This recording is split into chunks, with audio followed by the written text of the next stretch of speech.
Objet SCP-3125. Classe Keter. Procédure de confinement spéciale. SCP-3125 est gardé à l'intérieur de l'unité de confinement pour danger sensitif 3125 au premier étage du site 41. Cette unité de confinement est une pièce cuboïdale de 10 mètres sur 15 mètres sur 3 mètres, revêtue de couches de plomb, d'isolation sonore et de blindage télépathique. L'accès se fait par un sas situé à une extrémité de l'unité de confinement. Ce sas est programmé pour n'autoriser qu'une seule personne à entrer dans l'unité de confinement à la fois, et rester verrouillé jusqu'à ce que cette personne quitte les lieux avant qu'une autre soit autorisée à rentrer. En aucun cas de l'information cohérente ne doit quitter l'unité de confinement. Cela inclut les notes écrites et électroniques, les photographies, les enregistrements audio et vidéo, le son, les signaux électromagnétiques ou basés sur des particules et les émanations psy. Pendant le cycle de sortie, un système de purge installé dans le sas vide la mémoire de l'occupant en remplissant le sas avec un gaz amnésiant pendant 3 minutes. Un membre senior du personnel de la division anti-mimétique doit visiter SCP-3125 toutes les 6 semaines. 42 jours.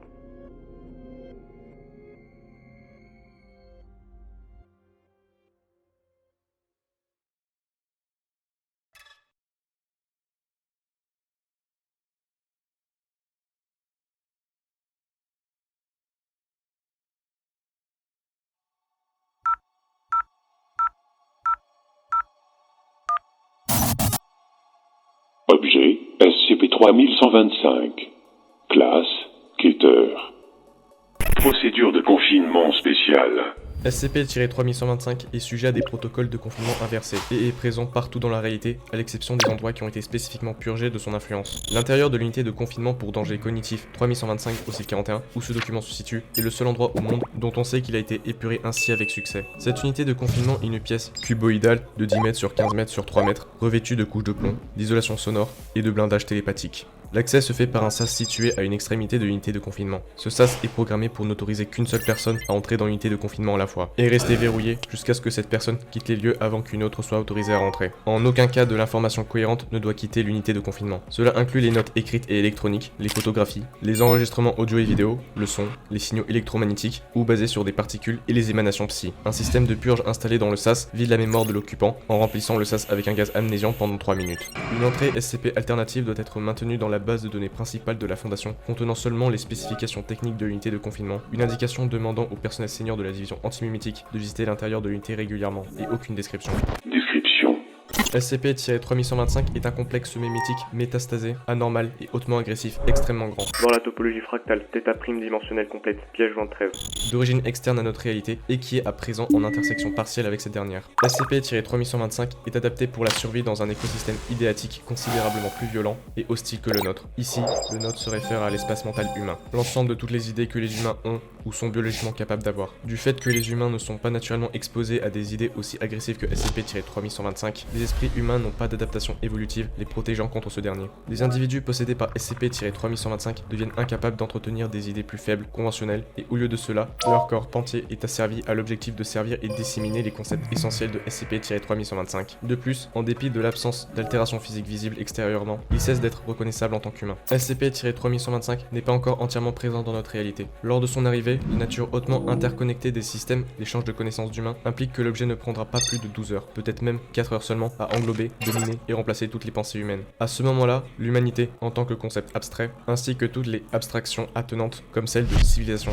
culture, société, communauté et famille, auront cessé d'exister. La Fondation appelle une telle éventualité un scénario de fin du monde de classe MK. La Fondation possède de nombreuses techniques dont la capacité à arrêter la propagation de tels complexes d'idées agressifs a été prouvée, mais ceux-ci ont tous été rendus inutilisables, en pratique, par la couche de réponse externe de défense autonome de SCP-3125. Assembler une image mentale complète de SCP-3125 et percevoir sa vraie forme rend SCP-3125 capable de percevoir l'observateur en retour. L'objet attaque ensuite l'observateur, le tuant. Le mécanisme de cette attaque est peu clair, mais il semble être au moins partiellement physique. Les témoins mentaux, c'est-à-dire les individus dont les pensées et idées sont semblables à celles de l'observateur, sont également attaqués. Cela inclut invariablement l'entièreté du groupe de recherche étendu de l'observateur et souvent sa famille proche, parents et descendance. Cette attaque a pour résultat final l'effacement de toute connaissance de SCP-3125 ainsi que de son attaque. Cet effet d'engourdissement informationnel possède une fonction semblable à celle de la salive anesthésiante d'une morsure de moustique, permettant à SCP-3125 d'échapper à la détection avant d'être totalement incarné. Les membres du personnel de la Fondation découvrant SCP-3125 peuvent être capables d'échapper à son attaque via l'utilisation rapide d'amnésiques afin d'effacer leur connaissance de l'objet. Dans tous les cas, le résultat est que seul l'intérieur d'une unité de confinement protégée de manière appropriée peut être un emplacement sûr pour l'observation, l'enregistrement et même la reconnaissance de l'existence de SCP-3125. En dehors d'une telle unité de confinement, une réelle description écrite de SCP-3125 constituerait un danger cognitif létal. SCP-3125 pourrait être neutralisé efficacement en utilisant une machine proposée tardivement par le docteur Bartholomew Hughes, appelée amplificateur d'irréalité. Voir les schémas pièce jointe 129. Cependant,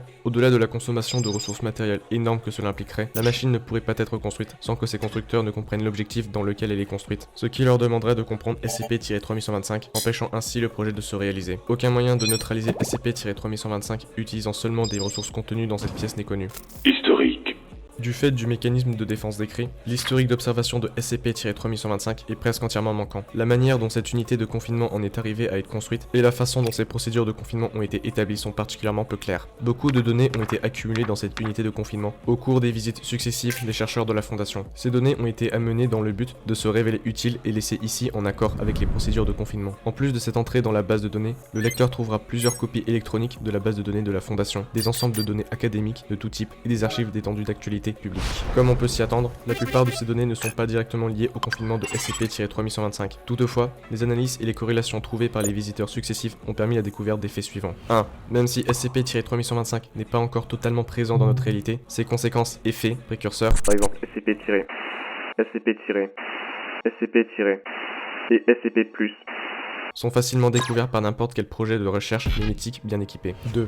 La recherche en mémétique est, de nos jours, une science de bien moindre importance que ce qu'elle a été à son apogée. À la mi-2008, plus de 400 instituts poursuivant des recherches capables de découvrir SCP-3125 existaient, ce qui inclut des agences gouvernementales, des branches militaires, des corporations privées, des laboratoires indépendants, des projets de recherche universitaires et des groupes d'amateurs notables. Plusieurs de ces derniers étaient des GDI ou des divisions internes de GDI. Aucun de ces groupes n'existe plus, à l'exception de la division antimémétique de la Fondation. 3.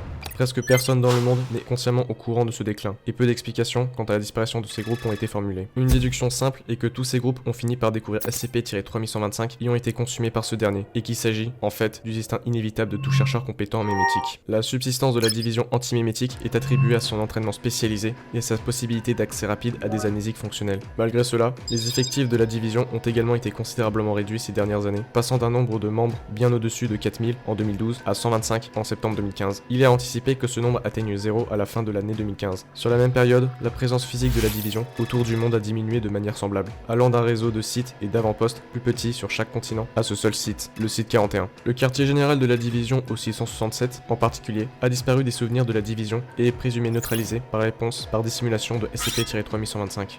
Addendum. Une analyse plus exhaustive des données disponibles, spécifiquement des diagrammes architecturaux du site 41, Pièce jointe 38. indique l'existence d'une seconde unité de confinement au site 41, suivant la même philosophie de conception que celle-ci. Cette seconde unité, S041-B30-000, a été construite 210 mètres sous le niveau du sol. Elle présente un revêtement informationnel à large spectre similaire, mais possède plus de 1000 fois le volume de l'unité de confinement pour danger cognitif 3125, ainsi qu'un sas amnésion assez grand pour recevoir un conteneur de transport équivalent à 20 pieds. Aucune information se rapportant à la date de construction et l'unité S041-B30-000 n'est présente dans les enregistrements de la Fondation, et ces données semblent avoir été délibérément effacées. L'unité en elle-même est scellée hermétiquement et existe depuis une durée indéterminée. Quel que soit l'objectif premier de S041-B30-000, comme toute unité de confinement semblable, celle-ci peut être utilisée afin de s'abriter de SCP-3125. Addendum numéro 2. Et le reste, je l'espère, saute aux yeux de manière évidente. S041-B30-000 a été initialement construit pour abriter un projet à long terme de construction de l'amplificateur d'irréalité de U. Pendant ce temps-là, le restant d'entre nous a combattu dans une guerre inconsciente, dans le but de gagner du temps. On a enchaîné les défaites, mais on l'a fait aussi lentement que c'était humainement possible.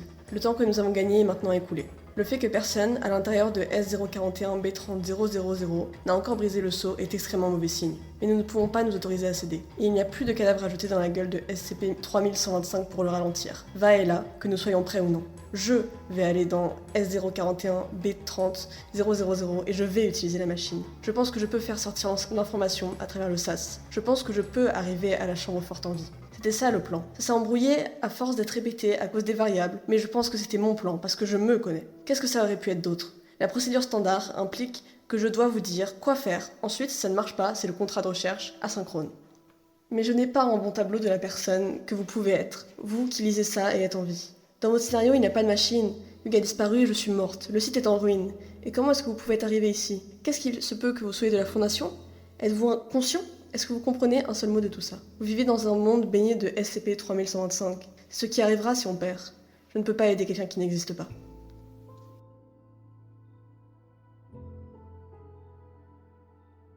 Addendum numéro 3. J'ai trouvé ton corps. Et trouver ton corps a été une sensation qui m'a fortement désorienté.